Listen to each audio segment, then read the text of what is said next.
찬송가 383장 함께 부르시겠습니다.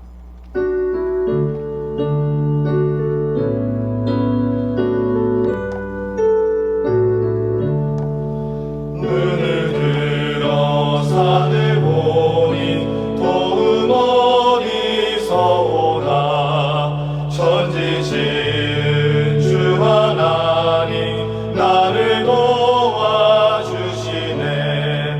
나의 발이 실족하게 주가 되어 지키며 택한 백성 항상 지켜 길이 보호하시네. 도우시는 하나님이 내게 그늘 되시니 낮의 해와 밤의 달이 너를 상치 않겠네. 내게 화를 주지 않고 오늘 보호하시며 너의 주님 지금부터 영영이 인도하시니.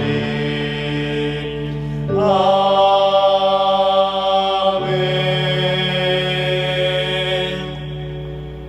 함께 기도하시겠습니다. 하나님 아버지, 참 좋은 4월에 먼저 기도의 자리에서 하루를 시작하게 하시니 감사합니다. 이 자리가 응답의 자리가 되게 하시고 은혜의 자리가 되게 하여 주옵소서. 그래서 단 하루를 살더라도 세상 가운데에서 빛으로 살고 소금으로 살아서 살아계신 아버지 하나님께 영광을 돌리는 삶을 살게 하여 주옵소서. 오늘도 주의 말씀 앞에 겸손하게 하여 주시고 오늘 이 새벽에 또 주께서 말씀하시는 것 잘 깨닫고 또 그대로 행하게 하여 주옵소서.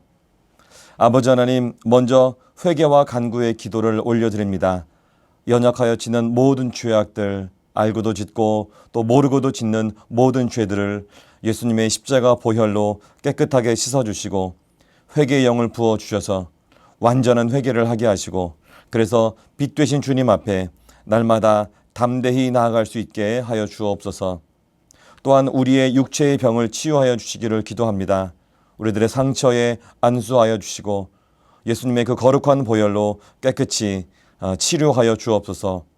사업과 경제적인 어려움들도 회복시켜 주시고 가족들, 특별히 우리의 자녀들을 주님의 손에 올려드리오니 자녀들의 삶을 인도하여 주셔서 바른 길 가게 하시고 주님을 위해서 사는 값진 인생으로 살게 하여 주옵소서.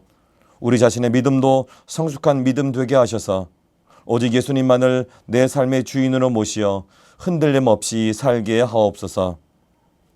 나라를 안정되게 하옵소서. 국회의원 선거 이후에 혼란스러운 전국을 지키시고 특별히 이 나라 통치자들, 정치가들의 마음에 하나님 주신 양심이 살아있게 하셔서 말씀처럼 하나님을 두려워하며 진실하게 하시고 또 불의한 이익을 미워하는 리더들 되게 하옵소서. 특히 미신과 우상 숭배에 빠지지 않고 공의와 정의로 통치할 수 있는 지혜와 능력을 허락하여 주옵소서. 분단 70년이 넘은 이 나라를 위해 기도합니다. 특별히 북한 땅에도 따뜻한 평화의 봄바람이 불어와 굳게 닫힌 문이 열리게 하시고 평화롭게 복음으로 또 주님의 사랑으로 하나가 되는 이 나라가 되게 하옵소서. 그래서 하나님 기뻐하시는 귀한 민족으로 새롭게 일어나도록 이 한반도를 축복하여 주옵소서. 이 땅에 세워진 주님의 교회들을 위해 기도합니다.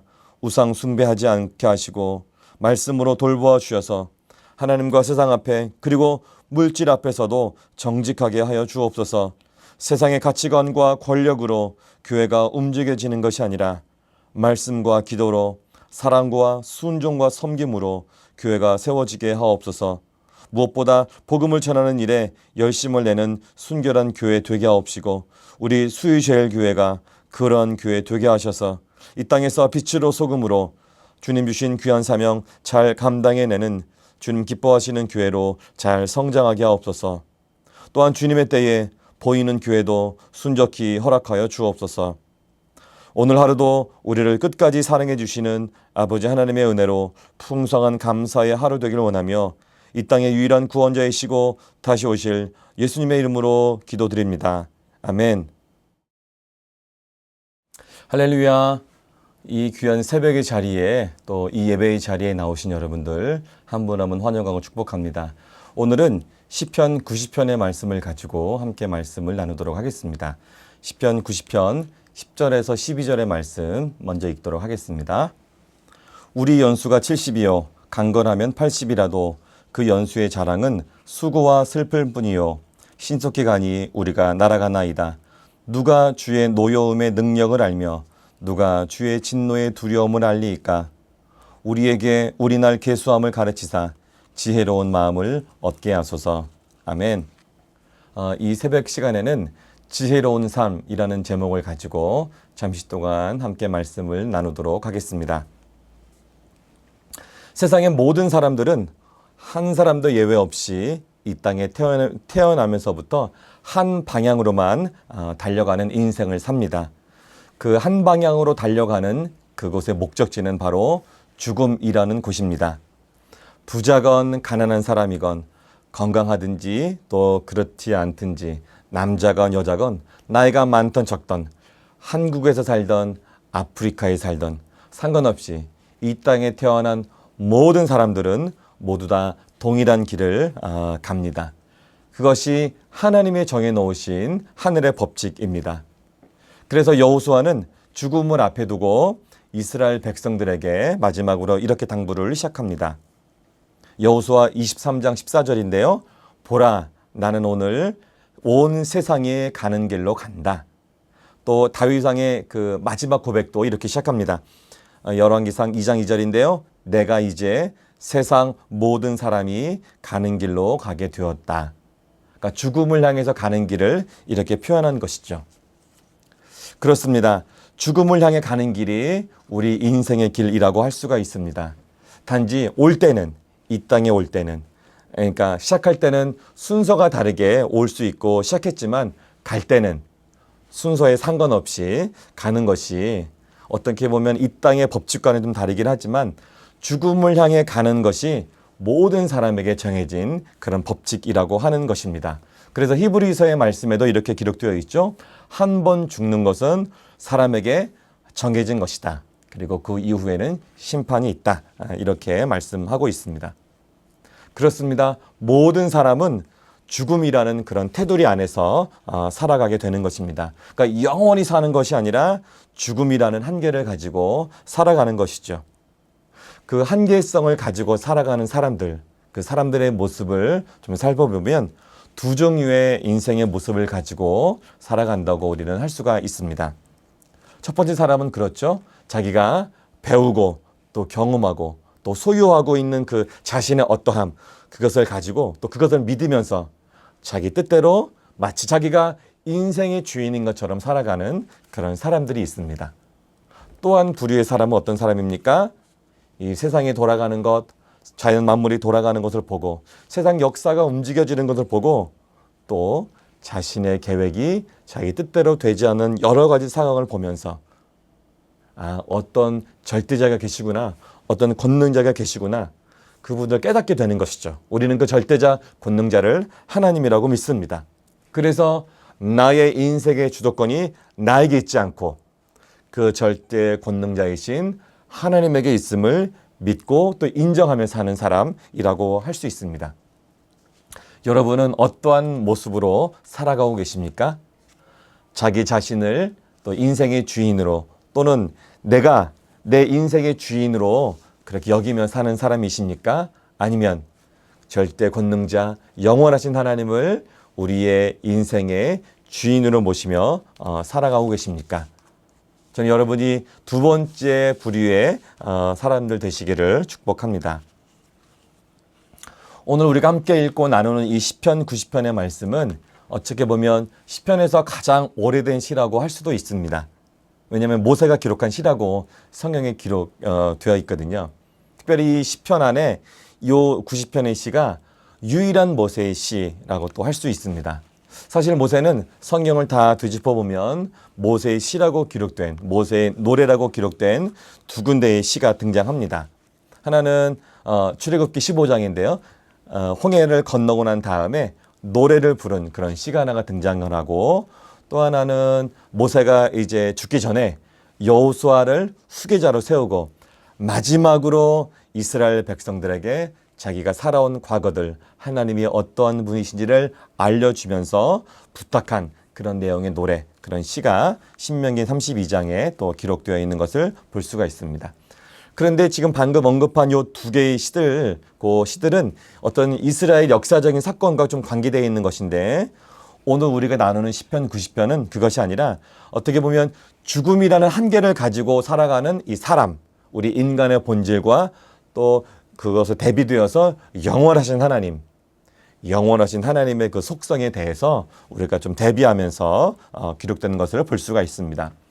그래서 오늘 이 시에서 가만히 살펴보면 모세는 우리 하나님에 대해서 어떻게 설명을 했는지 우리가 먼저 볼 수 있습니다. 그러니까 1절과 2절의 말씀을 보니까 이렇게 기록하여 있죠. 주여, 주는 대대에 우리의 거처가 되셨나이다. 산이 생기기 전, 땅과 세계도 주께서 조성하시기 전, 곧 영원부터 영원까지 주는 하나님이시니이다. 그러니까 대대에 하나님께서는 우리의 거처가 되시고 모든 만물의 창조 이전에 그 영원 전부터 영원까지 계시는 분이 하나님이시다. 이렇게 모세가 기록하고 있습니다. 그 영원하신 하나님, 그 대비되어서 우리 사람은 어떤 존재들입니까? 우리 인간은 어떤 존재들일까요? 5, 6절의 말씀에는 이렇게 기록되어 있죠. 먼저 6절의 말씀을 보면 풀은 아침에 꽃이 피어 자라다가 저녁에는 시들어 마르나이다. 그러니까 아침에 피었다가 저녁에 시들어 마르는 풀과 같은 그런 아주 연약한 존재들이다. 이렇게 기록하고 있습니다. 8절에는 이렇게 기록되어 있습니다. 주께서 우리의 죄악을 주의 앞에 놓으시며 우리의 은밀한 죄를 주의 얼굴 빛 가운데 두셨나이다. 그러니까 우리의 모든 죄가 그분의 밝은 빛 앞에 숨겨질 수 없는 그런 연약한 존재들이다. 이렇게 이야기하고 있는 것이죠. 3절에는 또 이렇게 설명되어 있습니다. 하나님의 말씀하시면 그 말씀대로 되어질 수밖에 없는 철저한 피조물, 이렇게 표현되고 있습니다. 그러니까 우리의 인생은 우리의 인생은 하나님의 영원하신 그런 앞에서 어떻게 보면 비교조차 할 수 없는 정말 아무것도 아닌 그런 연약한 존재들이다. 이렇게 이야기하고 있는 것입니다. 10절에서는 우리의 연수는 70을 살고 건강하면 강건하면 80을 산다고 이야기하죠. 물론 이 시대는 의학의 도움을 받아서 100세를 산다고 하는 100세 시대라고 할 수도 있습니다. 그러나 좀 길게 보이는 그 70년, 또 80년, 100년 이렇게 아무리 오랜 시간, 오랫동안 사는 것처럼 보여도 그 하나님의 영원하신 앞에서는 순식간에 그냥 지나갈 뿐이죠. 그리고 그 순식간에 지나가는 그 짧은 삶, 그것도 결국에는 죽음을 향해 가는 그런 삶일 뿐입니다. 정말 그렇지 않습니까? 우리들의 인생이 어떻습니까? 아무리 화려한 인생을 살았을지라도 명예와 인기를 가지고 죽음을 못 본 채 할 수가 없습니다. 돈을 가지고도 우리가 죽음을 거절할 수 없죠. 권력을 가지고 건강을 가지고도 죽음을 외면할 수가 없습니다. 모세도 죽었고 다윗도 죽었습니다. 불로 장생을 꿈꾸었던 진시황제도 죽었지요. 가까이는 우리들의 조상들도 죽었습니다. 또 우리의 부모님과 우리의 이웃, 우리의 친구도 이 세상에 존재하지 않는 분들이 많이 있습니다. 그러나 우리 하나님은 영원하십니다. 아멘. 우리 하나님은 영원하신 분이십니다. 그렇다면 천년이 하루 같으신 그 영원하신 하나님 앞에서 이 죽음이라는 한계를 가지고 살아가는 우리의 인생은 한낱 어떤 티끌에 불과할 뿐이다. 우리가 이렇게 생각해 볼 수 있습니다. 그러니까 하나님이 펼쳐놓으신 커다란 그 하얀 그 도화지에 눈에 보이지 않을 만큼 작은 아주 작은 점, 그런 점에 불과할 뿐이라고 하는 것이죠. 그 하나님의 영원하심 앞에서, 영원하신 하나님의 말씀 앞에서 우리는 눈에 잘 띄지 않는 어떻게 보면 티끌, 먼지와 같은 존재들이다라고 할 수 있는 것입니다. 그렇기 때문에 우리의 인생은 아무리 화려한 인생을 산다 할지라도 자랑할 것이 못 되죠. 과거의 찬란한 그것도, 오늘의 화려한 인생도, 또 내일의 어떤 탁월한 그런 계획도 우리는 결코 자랑할 수가 없는 것입니다. 그렇다면 이 세상을 우리는 어떻게 살아야 또 지혜로운 삶이라고 할 수 있겠습니까? 그것은 바로 11절과 12절에서 우리들에게 알려주고 있습니다. 누가 주의 노여움의 능력을 알며 누가 주의 진노의 두려움을 알리까? 우리에게 우리 날 계수함을 가르치사 지혜로운 마음을 얻게 하소서. 그렇습니다.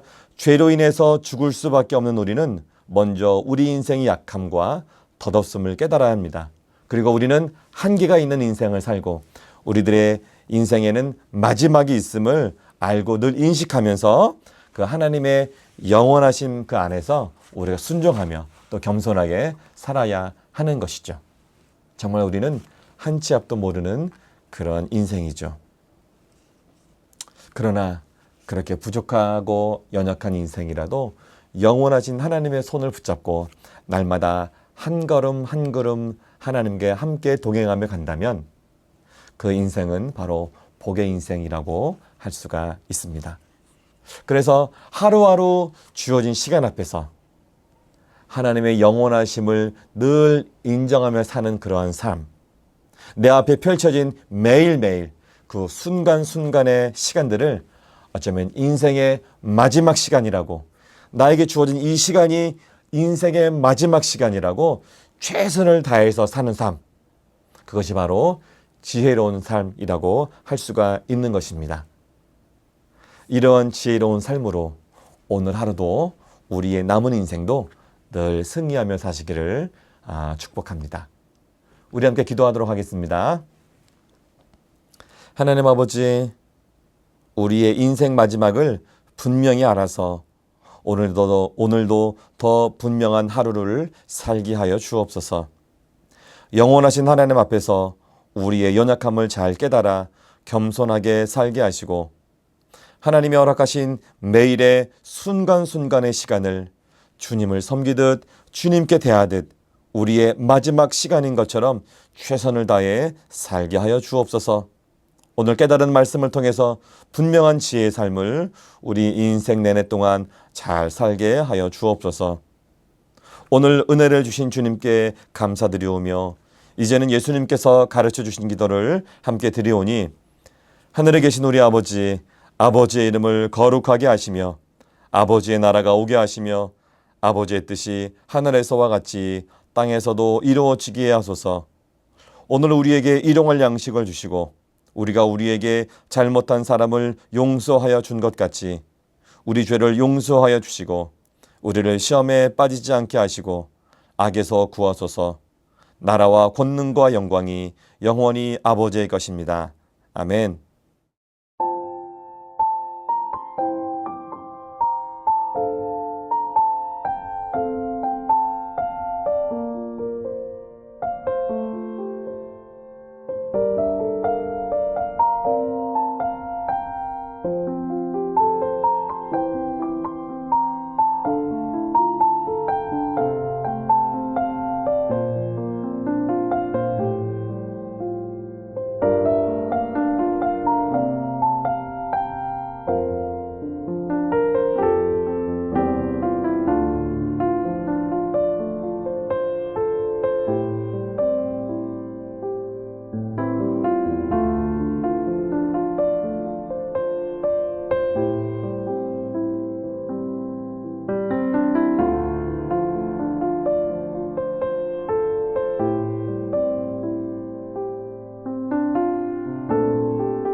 주옵소서.